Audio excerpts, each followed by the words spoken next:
alongside his incredible cabinet, who continue to deliver for the American people at a record pace.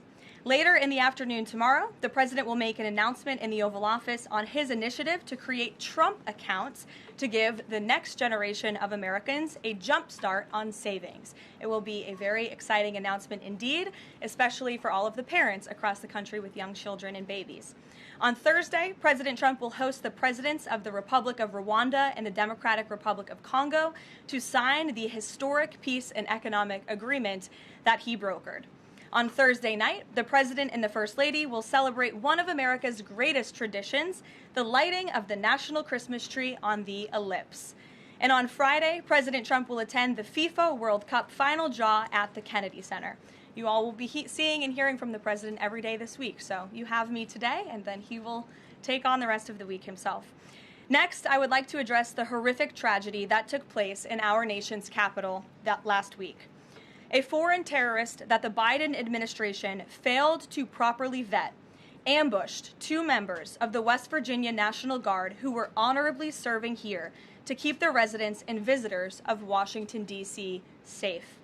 U.S. Air Force Staff Sergeant Andrew Wolf was severely wounded in the attack and remains hospitalized while he continues to fight for his life. Tragically, U.S. Army Specialist Sarah Beckstrom died of her wounds. She was just 20 years old.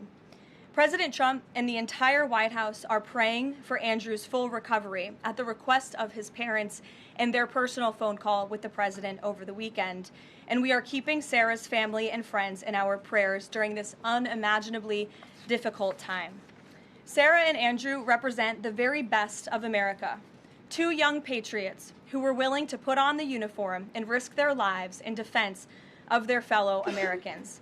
Both of them truly embody the profound words spoken by Jesus Christ in the gospel. Greater love has no one than this, to lay down one's life for one's friends. Sarah and Andrew are heroes, and we will never forget their sacrifice.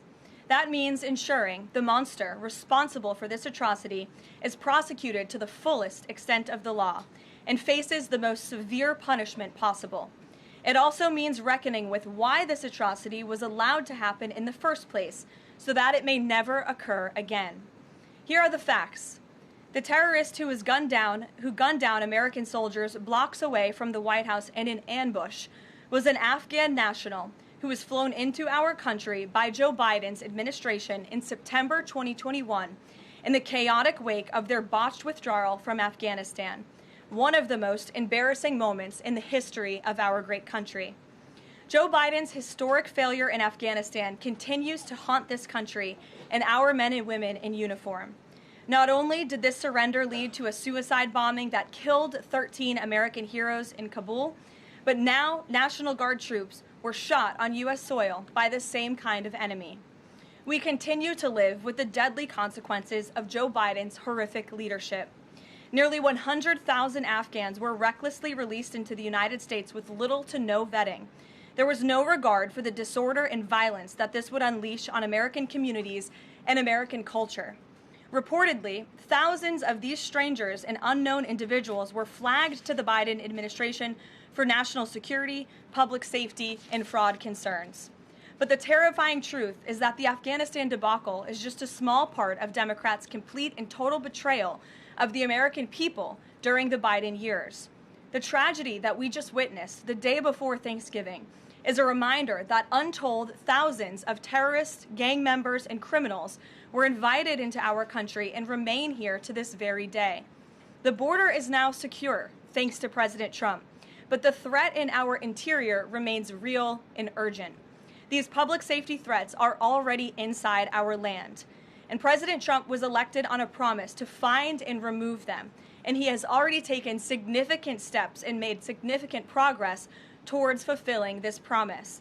But there is more work to be done because President Trump believes that he has a sacred obligation to reverse the calamity of mass, unchecked migration into our country.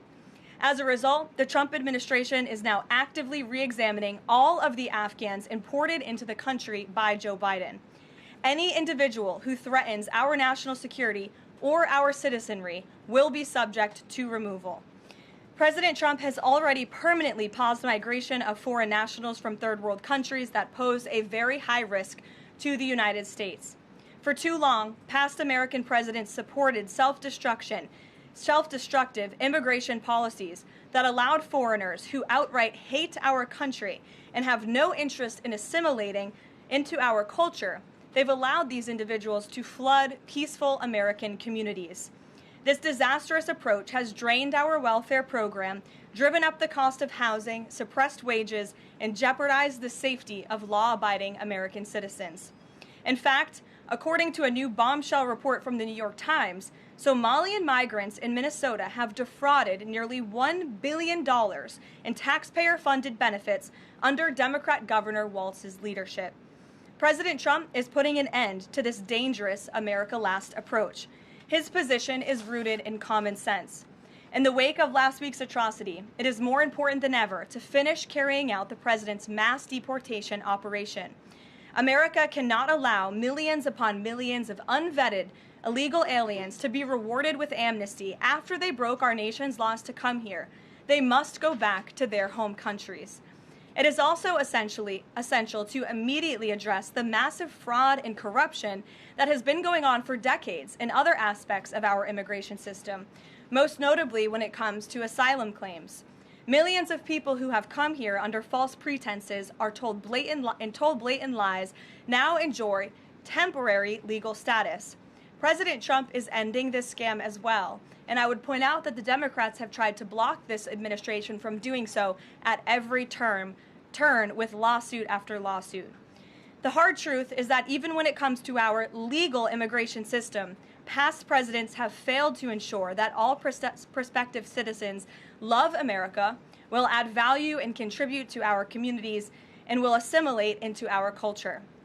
Leaders have a duty to defend and advance the interests of their own people, not foreign nationals.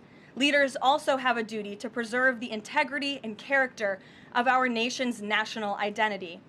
That is why President Trump is more committed than ever to fully restoring American sovereignty by keeping our borders secure, removing all illegal alien invaders, and rebuilding a legal immigration system that makes sense and benefits our country. President Trump has no higher responsibility than to defend our homeland and our people, and he will never waver in doing so. With that, I will open it up to questions, and we'll lead today with Isabel Brown, who is in our new media seat. She's a very popular face on television these days. She's built a great independent media podcast and platform with the Daily Wire, and I appreciate your being here, Isabel. Thank you for being Karoline, here. appreciate it and appreciate the briefing.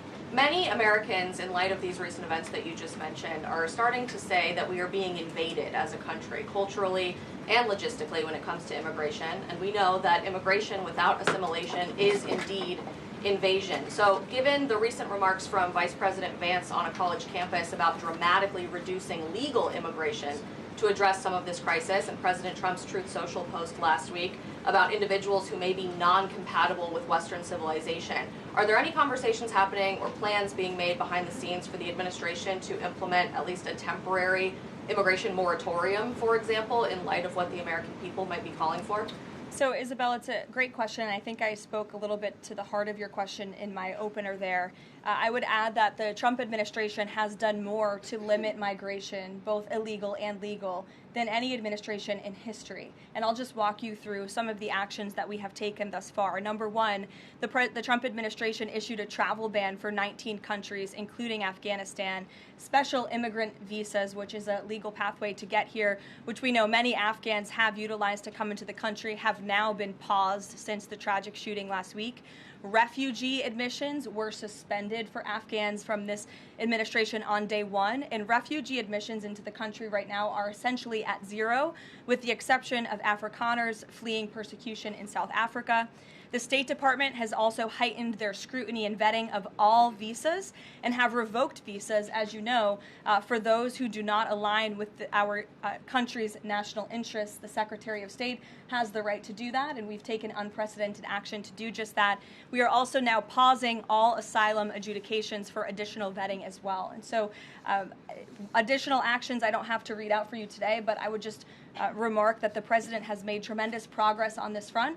And it's why it's so crucial that we not only secure the borders, which the president did in record time, we have zero illegal aliens entering into the country month after month, but we also are taking a look at those who are already in the interior of our country and removing them if they are here illegally, and also taking a look at these visas. Again, having a visa in the United States is not a right, it is a privilege. And the Secretary of State, if you are deemed contrary to our country's foreign national interests, has the right to revoke that privilege. Thank you. Gabe. Thank you, Caroline. Excuse me. Regarding Venezuela, the president said yesterday that Secretary Hegseth had denied that second strike, that reported second strike on an alleged drug vote on September 2nd, the secretary said to the president that didn't happen. But to clarify, I just wanted you to clear this up. In his social media post, Secretary Hegseth didn't go into details about that strike. He just said U.S. operations in the area were lawful, and he said that the story and media reports were fabricated. So to be clear, does the administration deny that second strike happened, or did it happen and the administration denies that Secretary Hegseth gave the order? The latter is true, Gabe, and I have a statement to read for you here. President Trump and Secretary Hegseth have made it clear that presidentially designated narco-terrorist groups are subject to lethal targeting in accordance with the laws of war. With respect to the strikes in question on September 2nd, Secretary Hegseth authorized Admiral Bradley to conduct these kinetic strikes. Admiral Bradley worked well within his authority and the law, directing the engagement to ensure the boat was destroyed and the threat to the United States of America was eliminated. And I would just add one more point to remind the American public why these lethal strikes are taking place. Because this administration has designated these narco-terrorists as foreign terrorist organizations. The president has a right to take them out if they are threatening the United States of America and if they are bringing illegal narcotics that are killing our citizens at a record rate, which is what they are doing. And under the previous administration, there was enough fentanyl trafficked into our country to kill every American man, woman, and child many times over. And so that's why you've seen a drastic difference in this administration's policy with respect to the last, and it's one of the many reasons the American public reelected this president and support this Secretary of War in conducting these strikes. So to be clear, to clarify, Admiral Bradley was the one who gave that order for a second strike. And he was well within his authority to do so. And a separate question, the president several days ago said it was his intention to pardon the former president of Honduras, who was a convicted drug trafficker. And yesterday on Air Force One, the president said that if someone sells drugs in that country, that doesn't mean you arrest the president and put him in jail for the rest of his life. How is that different than what the administration is accusing Venezuela's Nicolas Maduro of? You're cherry-picking the president's statement a little bit yesterday, as he also said yesterday the people of Honduras have highlighted to him how the former president Hernandez was set up. This was a clear Biden over prosecution. He was the president of this country. He was in the opposition party. He was opposed to the values of the previous administration, and they charged him because he was president of Honduras. There were some other egregious facts that came out during this trial, and I would encourage you to report on them. His court-appointed lawyer was only given 3 weeks to prepare for trial. He shared that his conviction was lawfare by the leftist party, who, quote, struck a deal with the Biden-Harris administration. Hernandez has highlighted there was virtually no independent evidence presented, and many of his conviction was based on testimony from many admitted criminals who hoped that cooperating would reduce their own penalties. So the president heard the concerns from many people, as he does, and he's, of course, within his constitutional authority to sign clemency for whomever he deems worthy of that. Jackie. Thank you, Caroline. Following up on Gabe's question, you said that the follow-up strike was lawful. Mm-hmm. What law is it that allows no survivors? The strike conducted on September 2nd was conducted in self-defense to protect Americans in vital United States interests. The strike was conducted in international waters and in accordance with the law of armed conflict. And then on this pardon for the Honduran president, does it at all undercut the administration's messaging while you have these congressional Republicans defending the strikes on the narco-terrorists and then a pardon for a convicted drug trafficker? Does that make it more difficult for your members to defend your administration's policy? I don't think so, Jackie. I think that President Trump has been quite clear in his defense of the United States homeland to stop these illegal narcotics from coming to our borders, whether that's by land or by sea. And he's also made it quite clear that he wants to correct the wrongs of the weaponized Justice Department under the previous administration. And Ouija, I'll call on you because I think we're wearing matching blazers today. I was going to Great compliment minds. yours.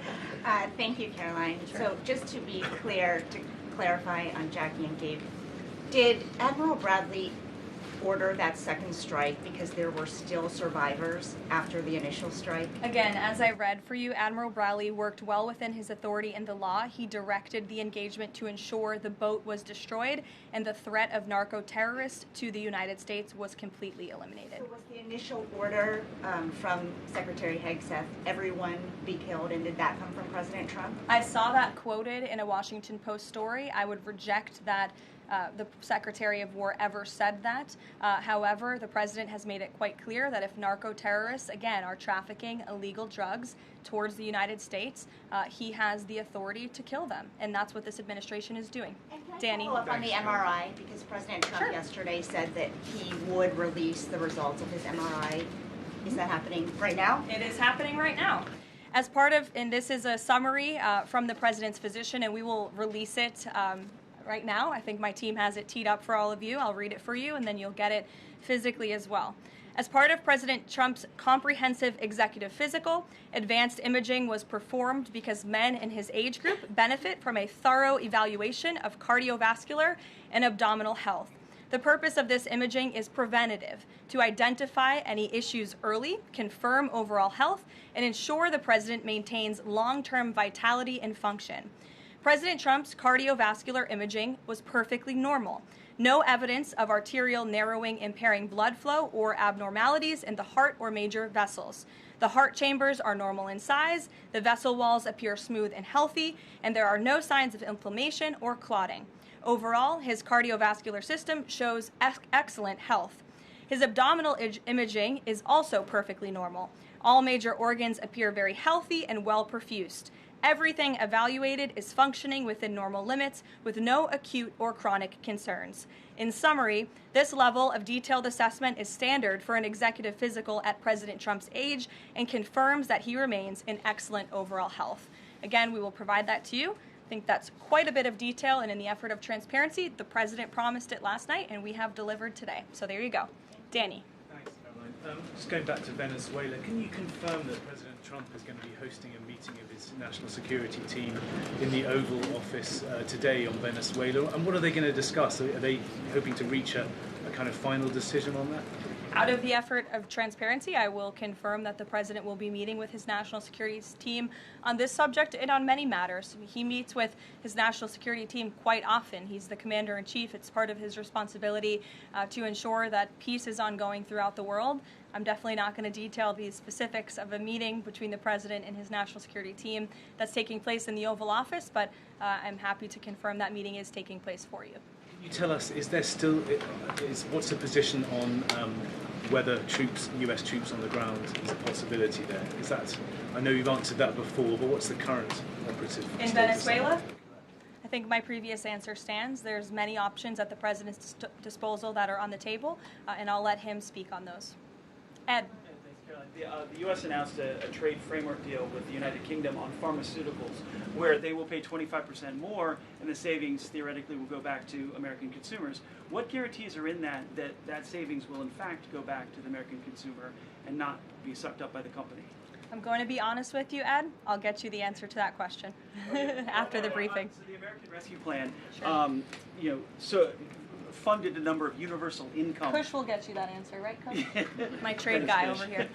The American Rescue Plan funded a number of universal basic income programs. Now Cook County, Illinois is extending that program into 2026 with $7.5 million of taxpayer money. What does the White House think about that? I'll also get you an answer on that after the briefing. Ed. Toe for two. Go ahead. Sure. And then in the interest of transparency, does the White House support releasing the Department of Defense's video of those September 2nd strikes on those military boats? And also, separate topic on presidential pardon power. Why did the president commute the sentence of David Gentile recently? He was a private equity executive. He served 12 days out of a 7-year sentence. Prosecutors said he defrauded $1.6 billion with thousands of victims, including veterans, farmers, teachers. Why was he pardoned? To your first question, that's definitely not a decision for me to make. I would defer you to the Department of War. It's also probably a decision for the president himself to make. As for your second question with respect to that pardon, he issued a commutation for Mr. Gentile, who's the former CEO and co-founder of GBP Capital Holdings. Unlike similar companies, GBP paid regular annualized distributions to its investors. In 2015, GBP disclosed to investors the possibility of using investor capital to pay some of these distributions rather than funding them from current operations. Even though this was disclosed to investors, the Biden Department of Justice claimed it was a Ponzi scheme. This claim was profoundly undercut by the fact that GBP had explicitly told investors what would happen. At trial, the government was unable to tie any supposedly fraudulent representations to Mr. Gentile. In short, again, this is another example that has been brought to the president's attention of a weaponization of justice from the previous administration, and therefore he signed this commutation. So say that these people were defrauded. I just read you a very detailed summary of why the commutation was made. Sure. In the middle with the red tie.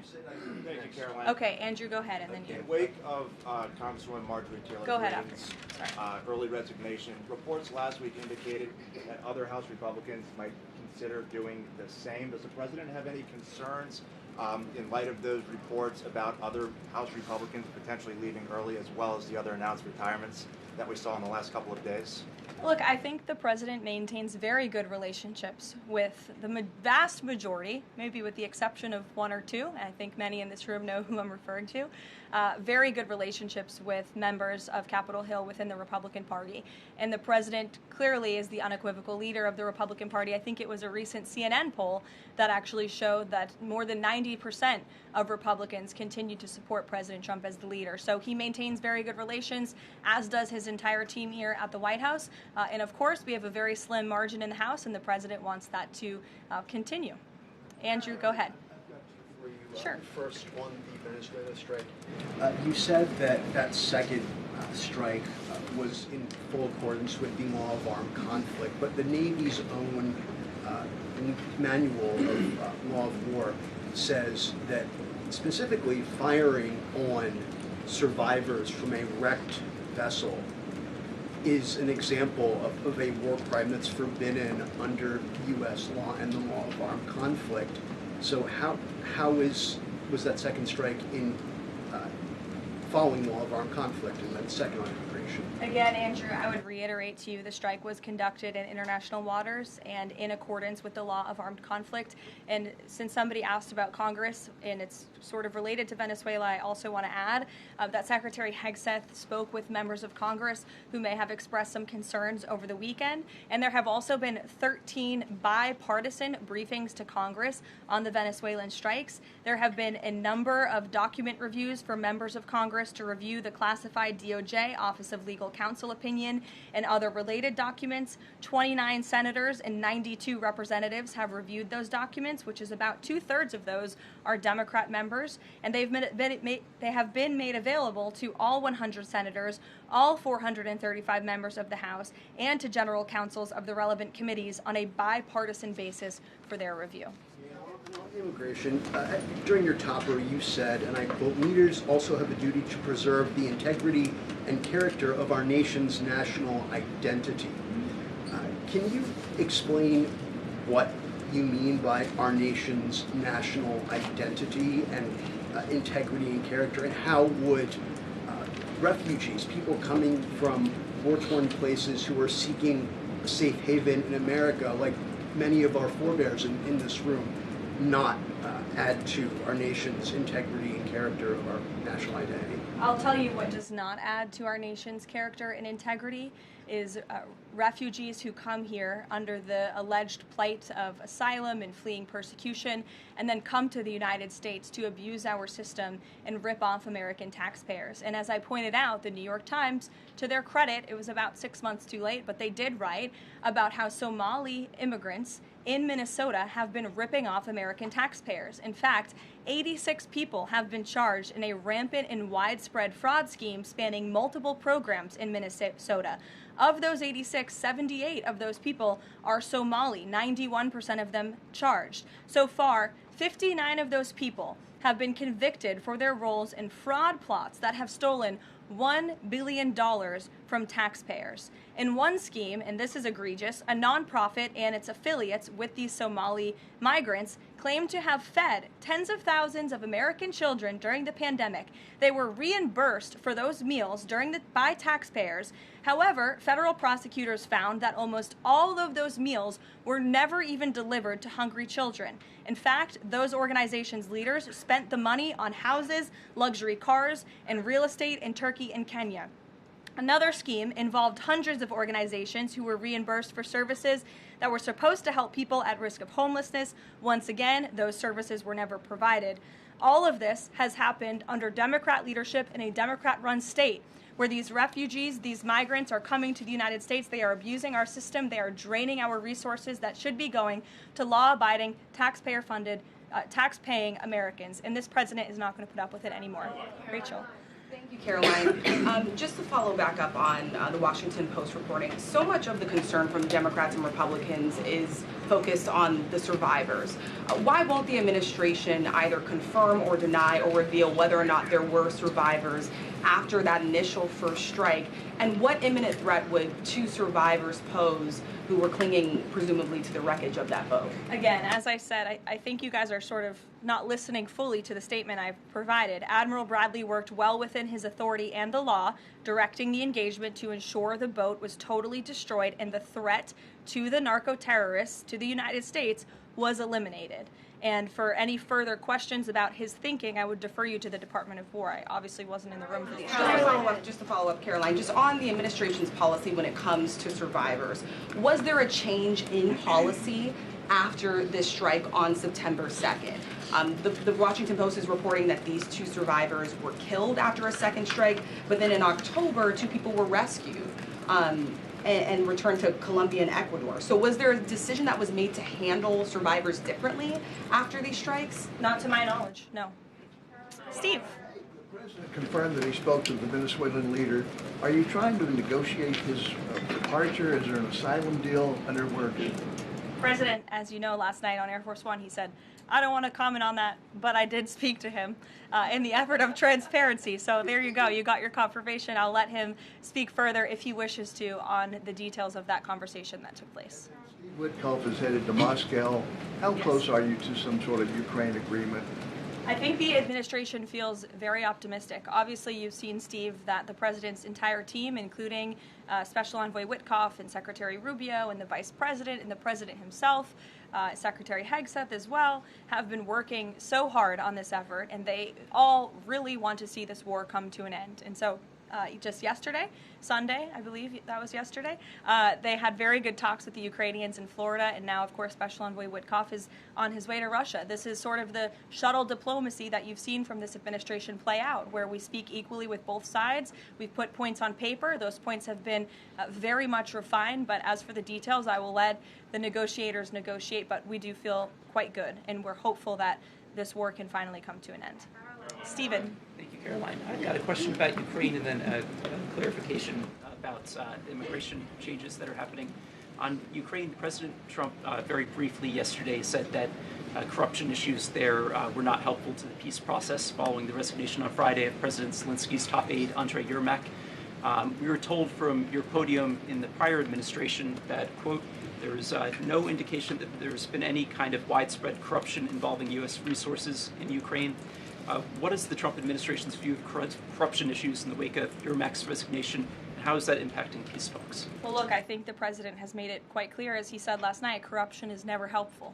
and he does not want to see American tax dollars taken advantage of, which is why he has stopped the endless checks that were being written by the previous administration to fund this war. The United States is selling weapons to NATO that are being sent to Ukraine. That's a very different thing than the American people writing blank checks to a war effort very far away. It does not degrade the administration's determination to see this war come to an end, but I think it exemplifies the president's desire to always put the American people and the American taxpayer first. On immigration, you mentioned, or you emphasized that there would be a review of the Afghans who were resettled here under the previous administration. Yes. There's a lot of changes happening right now to asylum and to green card holders. What should the 2 million people with pending asylum claims, or the roughly million people from the 18 other countries of concern, know about what's going on in the review? What's the status of all these other people? They're essentially paused for review, and the Department of Homeland Security is taking this very seriously, because we are not going to allow soldiers like we saw in American streets last week to be gunned down at the hands of these foreign nationals who had the privilege of coming to the United States of America. And unfortunately, this is not the only example of a dangerous Afghan who was let in by Joe Biden, who went on to harm the American people. There was an Afghan national who was let into the country under the Biden administration through Operation Allies Welcome, who shot and wounded 2 Fairfax, Virginia police officers during a routine traffic stop. He was killed by return fire after declaring, quote, "I should have served with the explicitive Taliban."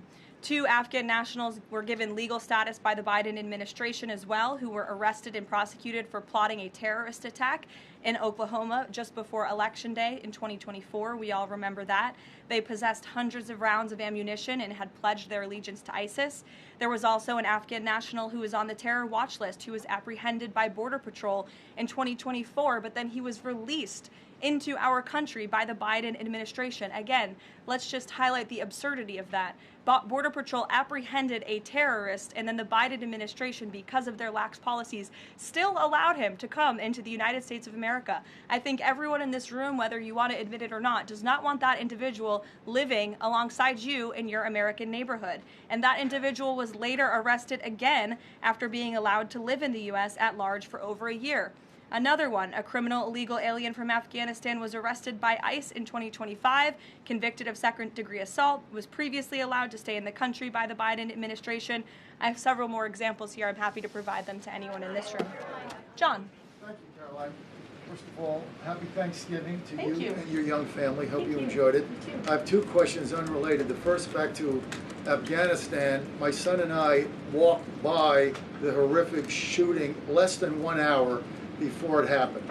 So for anybody that's here, this thing's real. You outlined all of these unvetted Afghans that that were let in by Biden. We just had one the other day that was going to blow up a DHS building. Can you be specific on what the Trump administration is doing now to re-vet those that are here so that we don't get a repeat of what we had Wednesday night?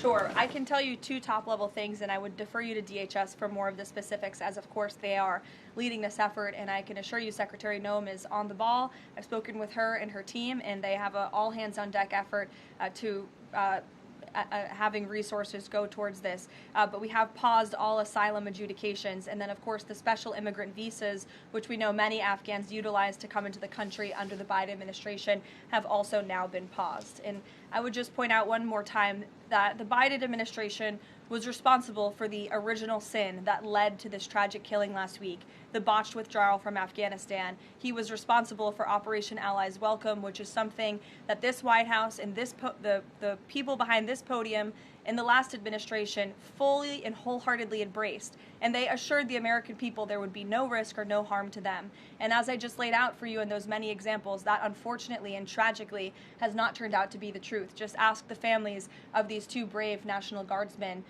one who is no longer with us and one who continues to fight for his life. So I know the president is wholeheartedly focused on this effort, and I think unfortunately these events do remind us why it's so important that the president's mass deportation operation continues. With that, follow up. The White House today launched a new fake news portal, which I found interesting. What is your objective with that, ultimately? And are you going to name the news networks, and are you also going to name some of the correspondents, some which may be here today? Yes, we are. I'm glad you noticed. Much to the dismay of some of your colleagues in the room, John. And I think it goes to our original promise on day one to hold the media accountable, because unfortunately, and we deal with this all day, every day around here, there are so many fake stories that are unfortunately written that have inaccurate characterizations of meetings that took place, and it's all based on anonymous sourcing.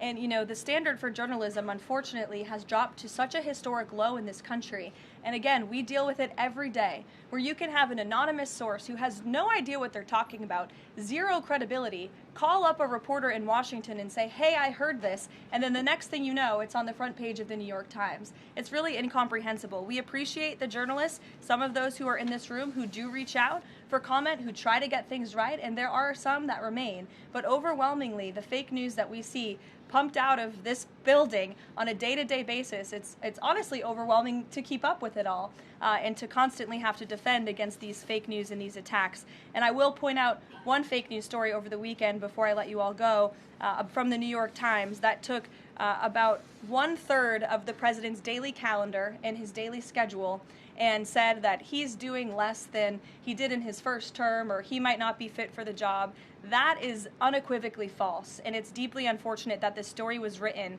by the same outlet and the same reporter who wrote this: Biden is doing 100% fine after tripping while boarding Air Force One. Oh, same outlet, same reporter who wrote that President Trump is not fit for the job. Are you kidding me? You all see him almost every single day. He is the most accessible president in history. He is taking meetings around the clock. Another one. Biden declared, quote, healthy and vigorous after his first presidential physical. I don't see headlines like that too often about this president. Again, same reporter, same outlet who wrote falsely over the weekend that President Trump is not fit for the job. I can assure you he absolutely is. You all see that with your own eyes on a daily basis, and the president's physician has now given you all 3 detailed reports on the state of the president's health. So with that, I will leave you all, and we'll see you tomorrow. Thank you. Thank you, Caroline.